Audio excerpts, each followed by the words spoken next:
Hey, what's up guys? So today we're going to be checking out a bunch of cards you should pick up and a bunch of cards that you should get rid of because the ban list just, came out not too long ago and it's going to be taking effect next week, so we got to get ready for that ban list and let's go ahead and jump right into it. So whether you are a vendor or if you're a person that likes to trade Yu-Gi-Oh cards, you should probably trade for some of these or get rid of some of these cards because of the stuff that I'll be mentioning in this video. So let's go ahead and kick it off with our first card, Ally of Justice Decisive Arm. This card it might be in a pile of cards that you have that you thought were bad synchros that don't really see any play. Check them out because this is worth a couple bucks right now, and its final effect is actually really good. It's a generic synchro that requires one tuner plus 2 or more non-tuner monsters. Its effect is send all cards in your hand to the graveyard to look at your opponent's hand and send all light monsters in their hand to the graveyard.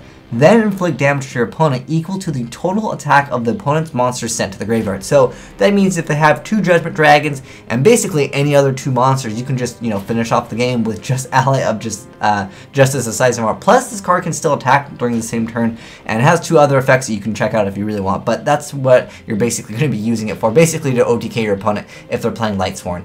Next up, Kuri, Bandit, and Rainbow Kuri. This is basically because of Lightsworn. Lightsworn is going to be a very popular deck, and some players, if they happen to have access to these, they probably definitely want to pick some of these up. So these cards are going to be good. If you happen to have them right now, I don't see them going up anytime in the future. Kuri Bandit is probably going to be more useful than Rainbow Kuriboh. That's just the way I see the game being played right now. For whatever reason, Rainbow Kuriboh is seeing a lot more play. It's kind of because we don't have Electromagnetic Turtle. That is not out in the TCG yet, but once that comes out, I think some players will probably swap over to running. Some players just run 2 Rainbow Kuriboh. They'll probably at least drop 1 for Electromagnetic Turtle, because that card is just much better. It's a Necrogardna that negates the entire battle phase, if you guys are wondering what the heck that card is, but it's not out yet. But Kuri Bandit will probably have a lot more utility for other decks, so if you happen to have the option, because these are about the same price as of the time of making this video, if someone wants to swap you a Rainbow Kuriboh for a Kuri Bandit, say no. Tell them you'll trade your Rainbow Kuriboh for a Kuri Bandit, though. That is definitely a plus, in my opinion. We all know that Goyo Guardian came back, so this card's kind of expensive now. That should be self-explanatory. But I figured if anyone didn't, know about that, then hey, you have the information now. Next up, Lavolval Chain has been slowly decreasing in price. It's kind of because this card has a high chance to get reprinted. There's also a few other cards like 101, like Draco Sack. There's a lot of other cards that have a high chance to get reprinted. And a previous video that I made, if you guys want to check that out, link down below in the description box. It's kind of a lengthy video. It talks about a bunch of cards that have a chance to get reprinted. And I feel like these ones have a high chance to get reprinted. And they're slowly kind of going down in price. Lavolval Chain has been always slowly going down in price. This card has kind of held its spot because, you need this card basically to play Yu-Gi-Oh! And once that other reprint comes out for this, which I think is going to be relatively soon, we'll be able to have access to this. And if you happen to have multiples of these, I wouldn't recommend holding on to them because they're only going to go down in value. Same thing with Draco Sack. There's not anything at the moment that's going to really bring back, rank 7 monsters into the game.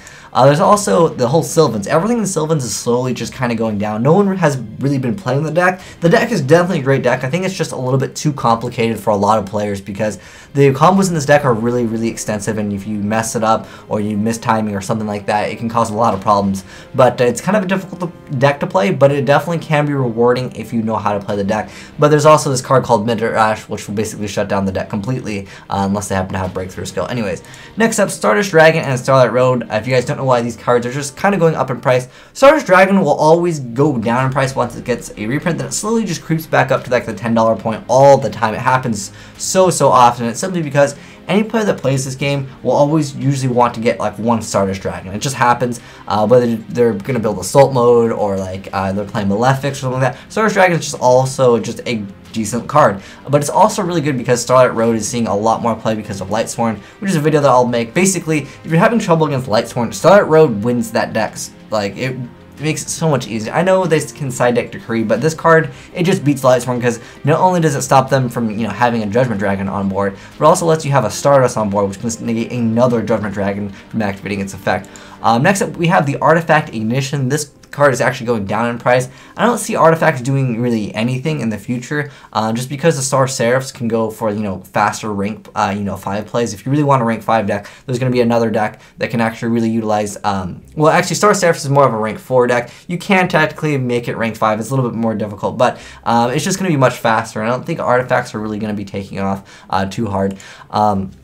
anymore. It doesn't look like they're getting any more support. Madolches have been going down in price as well, and Jelly is basically the only expensive card in the deck. There's also like Hoot Cakes and stuff, but for the most part, and Jelly is the only really expensive card, and this card has been going down in price simply because there are just much better things coming out into the game. Here's a little quick preview, but I know I'm going to mention Shaddolls a lot, but that's kind of where the meta is shifting, and now in the OCGs, Shaddolls have been winning over and over. The Star Seraphs are still there. Now it's all about Star Seraphs, throwing that in like everything, and then also playing Shaddolls, because once they figured out that you can just throw Star Seraphs in everything, that's just kind of the way the game is going. Archlord Christie actually saw a rise in price, and I was trying to wonder how this card actually got more expensive, because it was like, I guess we got that Agent Uranus. That card perhaps is what caused this card to kind of go up. I mean, this card is a fantastic card. I mean, being able to stop special summons pretty much wrecks most of the stuff in the game anyways. But then there's the Shaddoll Dragon that can bounce back things. But as long as you're able to get it out, you know, relatively quick, and you can just force your opponent into a game where they just can't really play their deck at all. But Breakthrough Skills is seeing so much play right now in the OCG, and it's going to see more play in the TCG shortly after, once we have the Shaddoll has actually come out into the game. There's also a huge difference in the OCG, which is Shockmaster exists. This is why the Star Seraphs have been so good, just because making Shockmaster shuts down so many decks.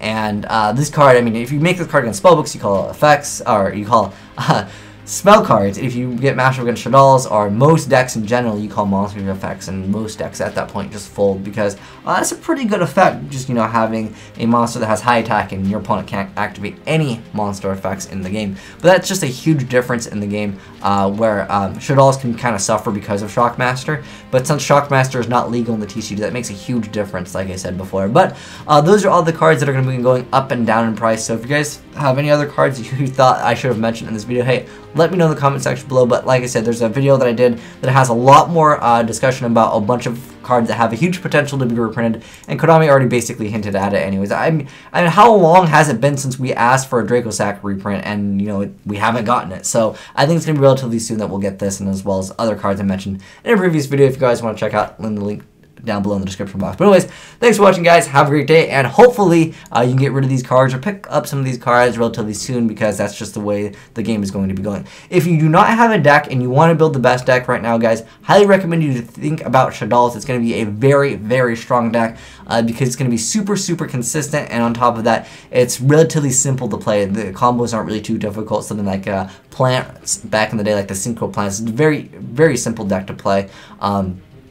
Compared to, like I said, like Plant Synchros or anything. It's going to be easy deck to play, super consistent, very difficult to lose advantage, and you don't even need to know what you're doing. Actually, I had a screenshot I was going to post up. It was someone talking about, I don't really understand how Shaddolls work, but I tried it and I haven't lost sense. But anyways, thanks for watching, guys, and be on the lookout for this deck, because this is going to be the deck to beat. And if you guys happen to have some breakthrough skills, get them ready, because you're going to need them once you play against this, because this card is going to be super annoying to deal with. But anyways, thanks for watching, guys. Have a great day. Azneyes out.